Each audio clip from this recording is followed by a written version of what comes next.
Okay, I want to do a couple of examples out of the book. So I'm on page 713.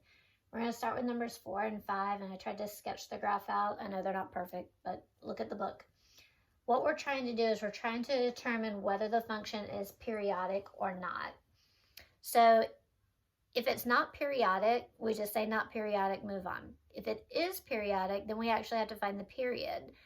And if you read in the notes and when you read through your book, you'll see that the period is the length that it takes to go one full cycle of the graph, because periodic means it keeps repeating the same thing over and over in the exact same pattern.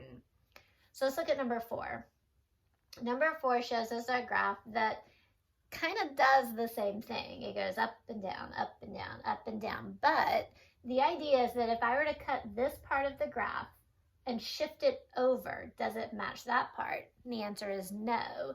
This is not periodic. It doesn't repeat the exact same thing.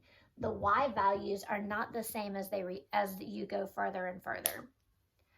Let's look at number 5. And number 5, I know it's not graphed exactly like the book, but notice that what's happening is the graph comes down, it goes up, it comes down, it goes up. And so what's happening is it's a smooth, continuous curve or a wave. And so this is periodic. It keeps repeating the exact same pattern over and over and over again. Now, your graph is counting by 2, so you need to be really careful. But what we've got to do is we've got to find a point where the cycle starts and where it ends, meaning what would be the part that we could cut and keep repeating. So what I did is I noticed, okay, I'm at a bottom right here. I'm like in a valley. That's kind of at -3. And then I'm at another valley right around here, which is, let's see, that looks like about 9-ish, since we're counting by 2s on the graph.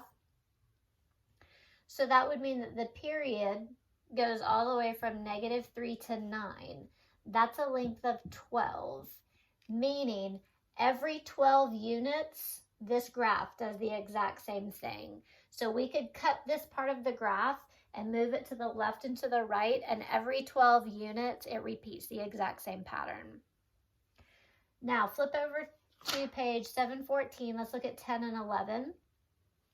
10 and 11 are asking us to find the amplitude of the periodic function. So amplitude is basically how tall the function is from the center. And so reading in your notes, you would have found that the way that you find amplitude is you subtract the max minus the min and take half of that. So what you want to do is, let's look at number 10. Let's look at the highest point that our graph reaches. The very highest y value that our graph reaches is 4. The minimum, the very lowest point on the graph that it reaches, is -4. So to find the amplitude, we want to take 4 minus -4 and divide by 2. And that gives us a height of 4. That is our amplitude. For number 11, find the highest y value on the graph. On your graph, the highest y value that it reaches is 2. Find the lowest value that it reaches. It reaches -4.